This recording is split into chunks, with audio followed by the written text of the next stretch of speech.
Hey guys, and welcome to the Tree Reviews. Today we're going to be taking a look at the Cybergun Sig MCX OEM Vide VFC. As you can see, it comes in a really nice grey bluey type of box with the blueprint layout of the MCX on the front. It's a really nice touch, and we're seeing that a little bit more from the Cybergun boxes lately. So we'll get inside.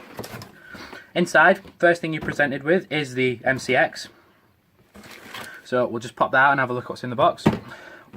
Also in the box, you get this weird little packet that's got 3 springs in it. Designed for different FPS and for the different markets.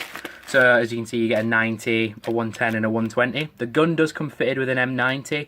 That's just so it can get into any country in the world that Airsoft is legal. You don't have to worry about the FPS.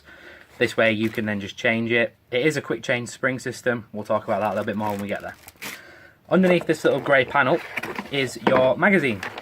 Now on the front of the box, it does claim to be a 300 round high cap magazine. However, I can confirm it is definitely a mid cap magazine. Other than that, in the box, you'll see there's just plenty of padding to keep the gun nice and safe in transit. Apart from that, that's it. So move that away. And on to the MCX itself. So, just like the real steel MCX, it's a 1-to-1 replica. Just like the real one, you've got all of the Sig trademarks. So you've got the Sig Sauer trademark there, the MCX logo there, it says Sig Sauer just there, and then its individual serial number. Just like the real steel, collapsible adjusting stock. You push down on this little button, the stock then ejects out. That's the first position. That is then the second position. That is the full adjustment to the stock. To the front handguard, just like the real steel, it is a key mod handguard. The only complaint for the handguard itself is the handguard is actually the battery storage for the rifle, so it's a little bit tight in there to get a battery in. What we'll do is we'll show you how to get a battery in there. So all you need to do is push through this pin, which is on the real steel would be the body removal pin. On the Airsoft version, it just helps hold in the handguard. So it doesn't go all the way through, it goes about 3/4 of the way through, and the handguard will then slide off into the battery storage.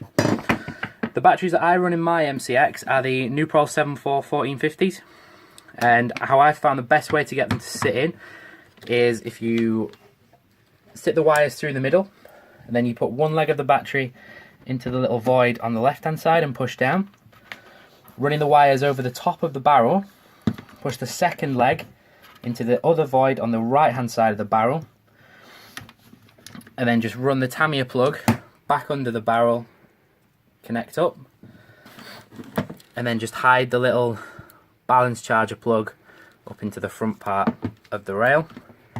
Whilst holding everything all nice and secure, get your handguard and just slide everything on.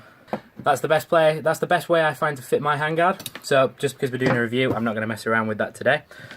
We will give you a quick sound of what it's like. So currently in safe, moving to semi, and then we'll go into full.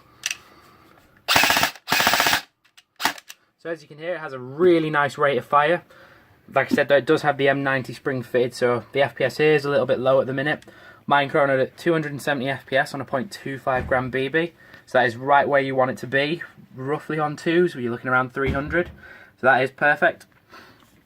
Just like the real steel, it has what's called a butterfly charging handle, so you can access it from either a left-handed shooter or the right-handed shooter.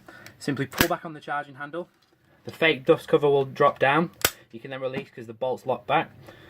You're then into your hop adjustment, which is a rotary wheel hop adjuster. Really nice positive clicks on the hop adjustment there. Something else which is a little detail, but for their trademark counter like me, it's perfect. On the fake bolt, it does actually say multi-caliber, just like the real steel. Again, little thing, doesn't impact how the rifle works, but it looks cool.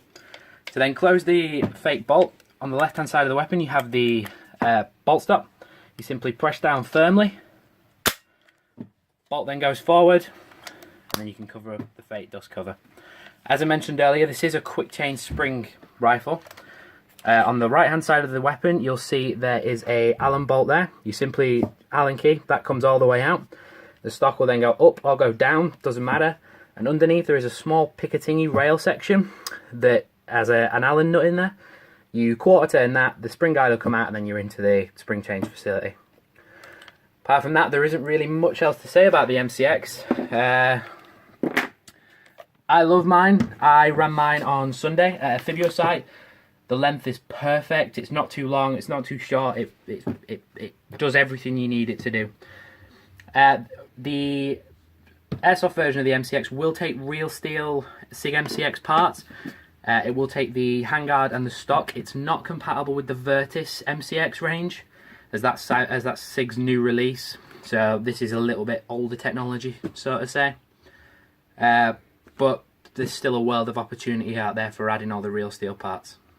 Thanks for watching.